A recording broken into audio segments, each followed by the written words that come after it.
Hari Minggu kita jalan, jangan lupa beli kembang. Selamat datang rekan-rekan di kampung Hutan Panjang.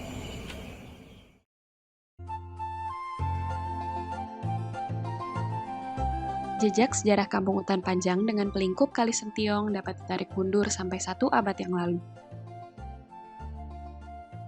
Keberadaan kampung telah diindikasikan sejak pendudukan kolonial di Indonesia. Perencanaan blok-blok kota menandakan pengembangan kampung ini menuju urban.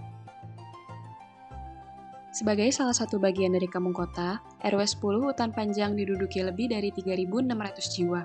Tidak dipungkiri bahwa terdapat beberapa isu baik fisik maupun non-fisik. Tingginya kepadatan bangunan permukiman, kurang layaknya kualitas jalan dan saluran, rawan terjadinya kebakaran dan banjir, dan terbatasnya akses kepada fasilitas kesehatan, sanitasi, maupun ruang terbuka hanyalah sedikit dari peliknya isu yang sering kita temui di kampung kota.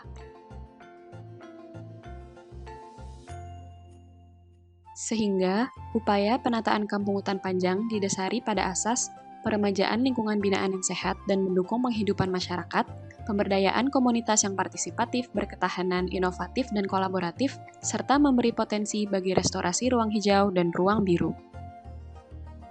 Dengan adanya keragaman tingkat sosial, ekonomi, dan lingkungan, sosialisasi dan FGD dengan masyarakat, mengawali langkah penataan kampung sebagai bottom-up strategi dengan metode partisipatori yang melibatkan masyarakat.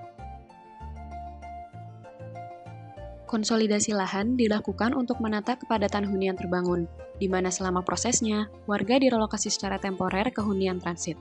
Konsolidasi membuka potensi terciptanya ruang terbuka hijau publik, serta titik-titik fasilitas umum dan sosial.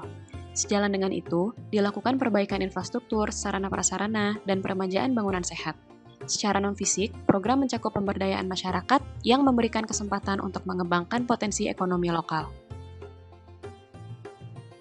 Peremajaan diwujudkan secara swakelola oleh masyarakat bersama pemerintah dengan dukungan badan usaha sebagai motor perubahan, dengan menerapkan skema insentif-disinsentif yang berkeadilan sesuai dengan amanat Perda 1 2012 tentang rencana tata ruang wilayah. Penataan kampung secara fisik dimulai dengan identifikasi. Pemetaan tipologi kafling dilakukan dengan menyintesis potensi dan permasalahan sehingga mampu menciptakan solusi spesifik bagi masyarakat berdasarkan keunikannya. Strategi umum dari isu kepadatan adalah pembangunan ke arah vertikal dengan pengurangan tutupan lahan atau KDB dan peningkatan KLB. Kafling besar diusulkan untuk pengembangan bangunan sehat dan memulihkan ruang-ruang terbuka.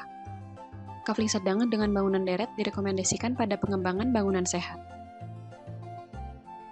Kafling gudang atau workshop dengan bentang lebar diupayakan agar dapat menjadi multifungsi bagi kegiatan komunitas.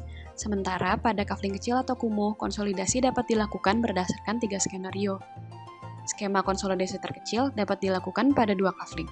Dengan kapasitas keluarga yang sama, pembangunan secara vertikal membantu menciptakan ruang huni yang lebih layak, mengurangi KDB, dan memungkinkan hadirnya ruang komunal pada lantai dasar. Hal yang sama terjadi dengan skenario konsolidasi 4 dan 8 kafling. Kedua skenario ini memungkinkan adanya ruang huni sewa untuk menampung kapasitas lebih banyak dan menghadirkan area hijau, seperti green roof dan vertical garden subkomunal. Dengan tujuan mengurangi tutupan lahan, skenario penggabungan 2, 4, dan 8 kafling berpotensi menghadirkan ruang-ruang terbuka baru, ruang komunal, fasilitas umum, serta urban farming. Selain penataan bangunan, program penataan fisik lain juga diperlukan untuk menunjang keberlanjutan kampung ke depannya, antara lain, peremajaan jaringan jalan, drainase dan ruang serapan, maksimalisasi ruang publik, perencanaan fasilitas sarana prasarana, serta penjernihan kali dan penghijauan tepi kali untuk kegiatan produktif.